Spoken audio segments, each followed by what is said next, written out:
नमस्कार, आप सभी का स्वागत है। ये इंडिया आफ्टर इंडिपेंडेंस 1947 के आजादी के बाद के भारत के दूसरे सीरीज में आप सभी का स्वागत है। आज पाकिस्तान की वो हकीकत दिखाने जा रहा हूं जो पाकिस्तान इस हकीकत को कभी डिनाई नहीं कर सकता, कभी नजरअंदाज नहीं कर सकता। हैदराबाद जूनागढ़ और के मामला, हैदराबाद और जूनागढ़, और संभव हो तो एक दो और बता दूंगा, लेकिन ये दो प्रमुख हैं। पाकिस्तान की साजिश कुछ ऐसा बेकार होता है, लेकिन हिंदुस्तान की बनने की कहानी प्रधान इस इतिहास से प्रभावित है। ये जूनागढ़ की कहानी 15 अगस्त 1947, जगह गुजरात के जूनागढ़। जूनागढ़ के नवाब ने जो कर दिया उसकी खबर 2 दिन के बाद लगती है। ये जूनागढ़ के नवाब साहब की कहानी है।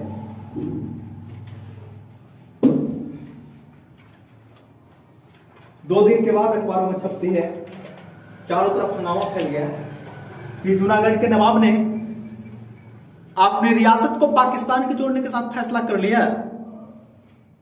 ऐसा खबर अखबारों में फैल जाता है।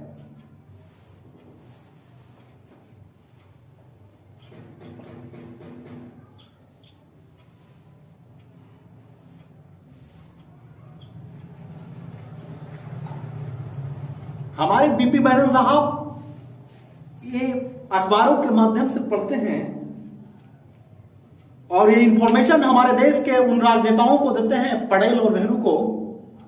और माउंटबेटन साहब तो देख करके हैरान ही रह जाते हैं कि आखिर ये किया तो क्या किया इस नवाब ने।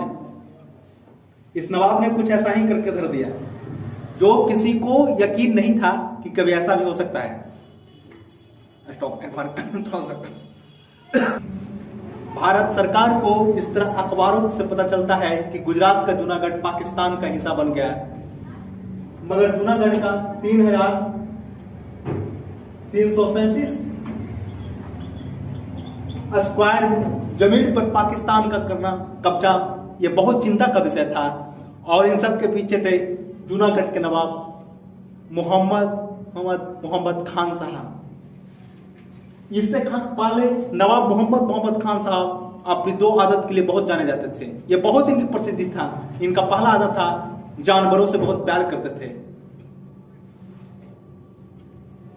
वो जानवरों में कई सारे जानवर पाल रखे थे। अयासी से भरपूर अपने आप को जिंदगी व्यतीत करना नवाब का प्रमुख शौक था। अपना काम बनता तो भाड़ में जाए जनता, उस राज के प्रजा कुछ भी हो जाए, नवाब की अयासी में कोई कमी नहीं होनी चाहिए। लेकिन उसके बाद भी, इतनी सुविधा मिलने के बाद भी, यह सुविधा हमारे देश के राजा महाराजा भी देते, राजा महाराजाओं को दिए करते हमारे देश के राजनेता।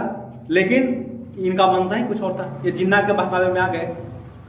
ये अपने भैंस को चीनी खिलाते थे। लोगों को चीनी, गरीबों को मिले या न मिले, लेकिन अपने भैंस को चीनी खिलाया करते थे। एक कुत्ते और कुतिया को पाल लिए थे। जरा सोचिए, और कुत्ते कुतिया को खिलाने के लिए इनको मिलता था अच्छी अच्छी मिठाइयां, और मिठाई बनाने वाले कलाकार भी कुछ यूं कुछ और होते थे। और पता है, ये कुत्ते कुतियों को शादी करवाते थे तो बड़े बाजे और गाजे के साथ नवाब साहब शादी करवाते थे। और दोनों शाही कुत्ते के अवसर पे, शादी के अवसर पे पूरे राज्यों में छुट्टी दी जाती थी।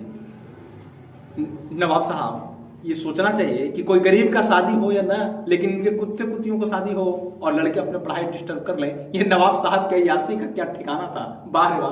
कहा जाता है कि नवाब हो तो ऐसा। धिक्कार है ऐसे ऐसे लोगों पे।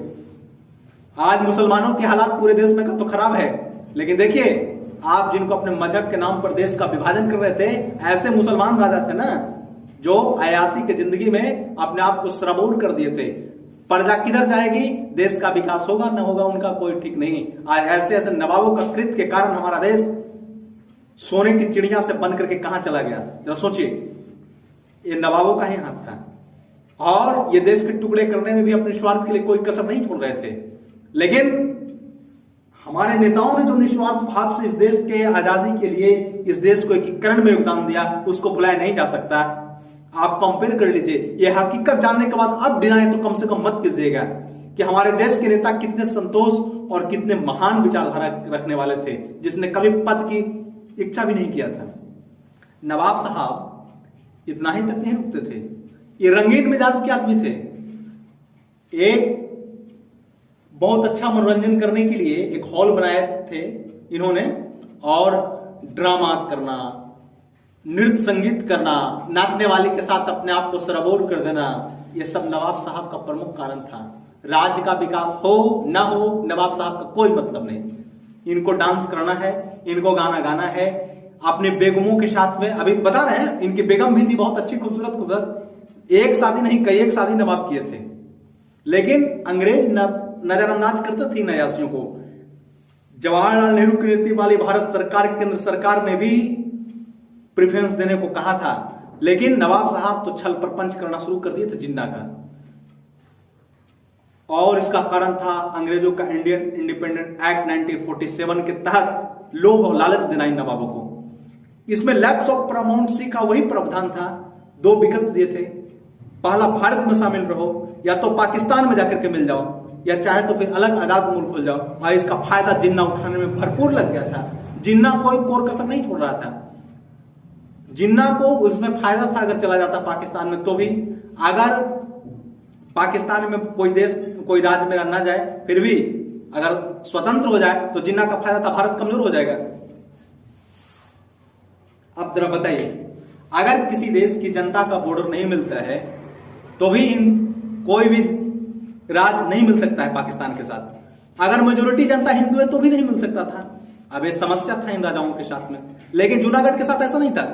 जूनागढ़ का सीमा मिलता था।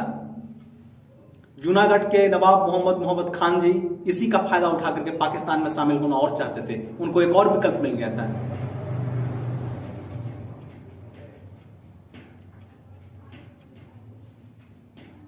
मोहम्मद खान जी वो पावर का यूज करते पाकिस्तान के साथ 15 सितंबर को एक दस्तखत किए, एक समझौता किया, और काफी देश इधर मुसीबत में पड़ गया, जिन्हें हल किए बगैर आगे बढ़ना मुश्किल था। जवाहरलाल नेहरू, बीपी मेनन और सरदार पटेल पशुपेश में आ गए। चिंता था, जिम्मेदारी था बहुत बड़ी कि आखिर होगा तो क्या होगा। सरदार पटेल सैनिक कार्रवाई के पक्ष में थे, बट माउंटबेटन समझाते हैं कि जूनागढ़ पाकिस्तान का एक मोहरा था। पाकिस्तान का असली नजर कश्मीर पर था, क्योंकि ऐसा समझिए, अगर हिंदुस्तान ये कहता कि जूनागढ़ में हिंदुओं की संख्या ज्यादा है तो वो पाकिस्तान में जुड़ने का फैसला नहीं करेगा जूनागढ़। तो पाकिस्तान कहता कि कश्मीर में मुसलमानों की संख्या ज्यादा है तो हिंदू राजा वहां पे नहीं, हिंदुस्तान में शामिल हो नहीं कर सकता। ये एक बहाना बनाया था, ये जिन्ना का एक चाल था। तो पटेल साहब को समझाते हैं, क्योंकि वो खुद गुजरात के थे, उनका होम राज था, और किरकिरी हो जाता। और होम राज के बाद छोड़िए, वो एक देशभक्त थे, वो पूरे देश के थे और रियासती मामलों के मंत्री भी थे, और माउंटबेटन के सुझाव माना और सम्मान किया। इसलिए जूनागढ़ पर सैनिक हमला टल गया। लेकिन पटेल साहब कहते हैं कि माउंटबेटन साहब, मैं मानता हूं जूनागढ़ पर कोई भी सैनिक कार्रवाई अगर हम करें तो उसका कीमत हमें कश्मीर में चुकाने पड़ सकती है, लेकिन कम से कम हमें जूनागढ़ के चौराहों पे चौकसी और नाकाबंदी को बढ़ा देनी चाहिए। इससे वहां के नवाब को सबक मिलेगा और उसके अकल ठिकाने आएगी। क्योंकि एक डर बैठेगा, डर बैठाना बहुत जरूरी था। ये मनमानी ढंग से काम कर रहे थे मोहम्मद खान जी। अयासी में करने वाले राजा को क्या पता कि हकीकत क्या है। और बीपी मेनन को जूनागढ़ भेजने का फैसला करते थे, क्योंकि ये जानना चाहते थे कि जूनागढ़ के बगावत के पीछे कौन है। क्या नवाब को दिमाग देने वाले उनके कौन है। तो उनके एक दीवान थे इसके पीछे, जानते हैं उनका नाम क्या था? शाहनवाज भुट्टो। इसी शाहनवाज भुट्टो के पूरा परिवार पाकिस्तान में, भुट्टो फैमिली, बेनजीर भुट्टो, जुल्फिकार अली भुट्टो की बेटी बेनजीर भुट्टो का बिलावल भुट्टो, ये सारे पाकिस्तान में इसी की फैमिली है। जूनागढ़ का एक बहुत इंपॉर्टेंट डिसीजन लेने के बहाने से बीपी मेनन जाते हैं और नवाब साहब से मिलने के लिए कहते हैं और 2 मिनट की वक्त मानते हैं। तो बहाना बनाता है शाहनवाज भुट्टो कि उनकी तबीयत बहुत ज्यादा खराब हो गई है, इसलिए आप मत जाइए, यह संभव है। तो कहते हैं कि यदि यह संभव है मिलना, तो फिर भी आपसे रिक्वेस्ट करता हूं कि एक अवसर है, आप दीजिए। इन हालात में मेरी मुलाकात नवाबजादा साहब से हो जाए तो अच्छा होगा, ये समझाते हैं। लेकिन जिन्ना मानने वाले कहां थे?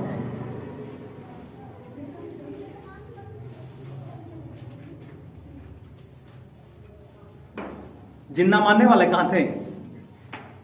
अब दूसरा बहाना बनाते हैं कि वो क्रिकेट में मशगूल हैं, उनसे बात नहीं हो सकता है। पहले पेट दर्द के बाद क्रिकेट। दीवान शाहनवाज भुट्टो नवाब की हर बात को बीमारी के तौर पर टाल रहा था। समझ जाते हैं कि शाहनवाज भुट्टो टाइम को बर्बाद कर रहे हैं, एक के बाद एक बहाने पर बहाने। पर्दे के पीछे इसकी चाल तो कुछ और है और जिन्ना साहब के साथ गद्दारी कर रहे हैं। बीपी मेनन साहब कहते हैं कि देखिए दीवान साहब, अगर कानून उन्होंने अपने हाथ में ले लिया, इसका मतलब होगा नवाब साहब की पूरे वंश की, पूरी डायनेस्टी का खात्मा, उसका जिम्मेदार सिर्फ आप होंगे, क्योंकि आप मिलने नहीं दे रहे हैं। हमें बताने के लिए आए थे, ये बहुत इंपॉर्टेंट मुलाकात के लिए आए थे, लेकिन आप मिलने नहीं दे रहे हैं। इससे बड़ा शर्म की बात और क्या हो सकता है? और यह कह करके चले जाते हैं। जूनागढ़ में बीपी मेनन को ज्यादा सफलता नहीं मिलता है, लेकिन दिल्ली जाने से पहले मेनन ने जूनागढ़ के 2 छोटी जागीरों को, मंगलोर और बबड़िया बार को, हिंदुस्तान में शामिल कर लिया। इसके जवाब में जूनागढ़ के नवाब ने दोनों जागीरों में अपनी फौज को उतार दी। अब तो एक बहाना मिल गया, क्योंकि नवाब ने भारत को उस्काने के लिए अपनी फौज का प्रयोग किया है, तो आप तो जवाब देना बनता था। आप जवाब में कोई कमी नहीं रह जाएगी। भाई प्रोवोकेशन तो आप कर रहे हो, उसका रहे हो आप। मंगलोर और बबड़िया बार में जूनागढ़ के नवाब में जब अपनी फौज भेज दी और दोनों जगह की शेखों ने हिंदुस्तान के साथ एक्सेशन को खारिज कर दिया। शेख कहा जाता था एक सरदार टाइप का होता, याद होता है। पटेल साहब को गुस्सा आता है। पटेल साहब कहते हैं कि एक्ट ऑफ एग्रेशन है, यह भारत के खिलाफ युद्ध छेड़ा है बिना मतलब के।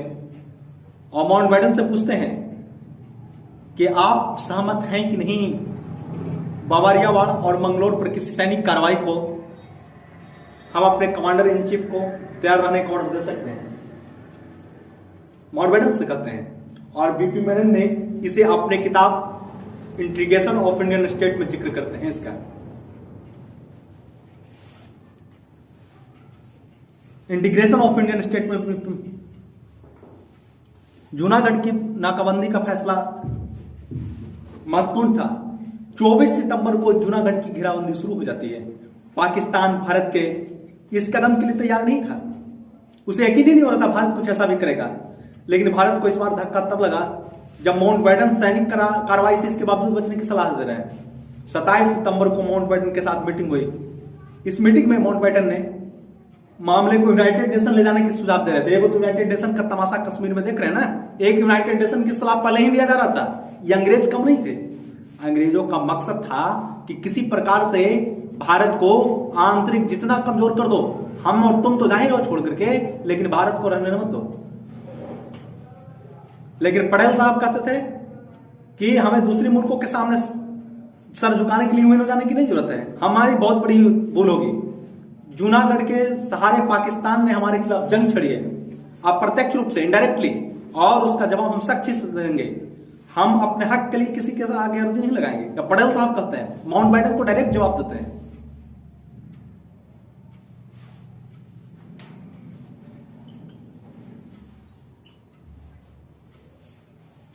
ये बहुत गर्म हो चुके थे, बहुत गुस्से में आ चुके थे।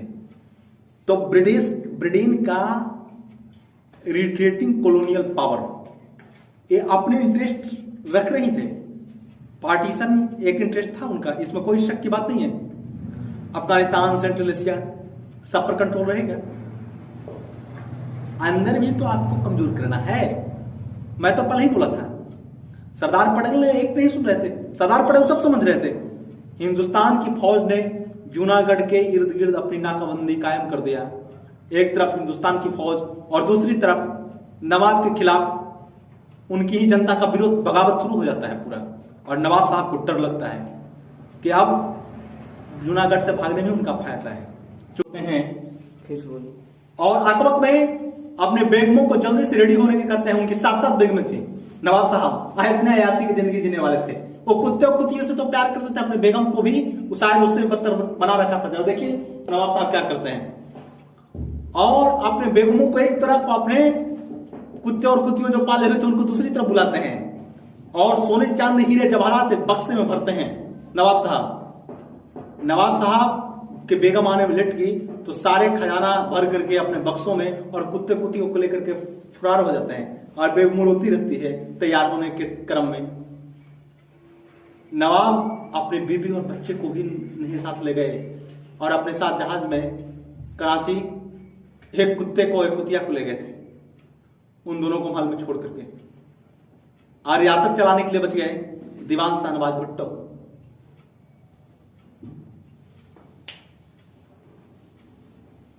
शाहनवाज भुट्टो पाकिस्तान से मदद की गुहार लगाते रहे, लेकिन न जिन्ना का जवाब हुआ नहीं मदद। उसका मकसद तो कुछ और था। कश्मीर बताया, जूनागढ़ को प्यादा बनाया गया था।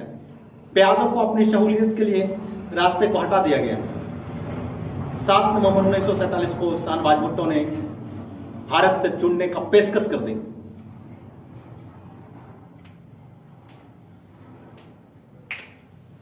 सरदार पटेल कहते हैं कि जिन्ना साहब ने जो सलाह दिया था, लेकिन जिन्ना साहब को भोगना नहीं पड़ेगा। अगर ये भोगना पड़ेगा इसका परिणाम, तो नवाब का भोगना पड़ेगा, और भोगना पड़ा। जूनागढ़ का फैसला तो हो गया, अब उसमें यूएनओ में जाने से कोई मतलब नहीं है, कोई फायदा नहीं। अब तो हो गया, खत्म हो गया, कहानी खत्म हो गया। जूनागढ़ में एक मक्खी बीमारी नहीं पड़े, जूनागढ़ का मामला ऐसे ही सिलट गया। जीवान ने खुद आकर के खुद अपनी हुकूमत को दे दिया, और वो कराची जाकर के बैठ गए। ये सरदार पटेल जनता को संबोधित करते दिलासा दिलाते हैं। इस तरह जूनागढ़ का पाकिस्तान में शामिल होने से रोक दिया गया। फिर फरवरी 1948 में जूनागढ़ में रायशुमारी भी कर दी। हिंदुस्तान के पक्ष में 1,19,000 वोट पड़ता है, और पाकिस्तान के पक्ष में सिर्फ 91 वोट पाकिस्तान के पक्ष में। जूनागढ़ के नवाब मोहम्मद खान जी एक ऐसे देसी राजाओं महाराजाओं में थे जिसके बारे में टाइम मैगजीन ने लिख दिया था कि इनके रियासतों में, भारत में 25% आबादी रहती है। इन राजाओं महाराजाओं के पास औसतन 11 उपाधियां, 6 पत्नियां, 13 बच्चे और 4 रोल्स रॉयस गाड़ियां होती थी। सोचिए, इनमें ज्यादातर बड़ी रियासतों ने अंग्रेजों के जाने के बाद खुद को आजाद मुल्क बनाने का सपना देख लिया था, और इसका खुला ऐलान सबसे पहले देश के दक्षिण में त्रावणकोर रियासत ने कर दिया था। त्रावणकोर रियासत में आज के केरल, तमिलनाडु राज्य आया करते थे, उसको त्रावणकोर 2 राज्य के मिलने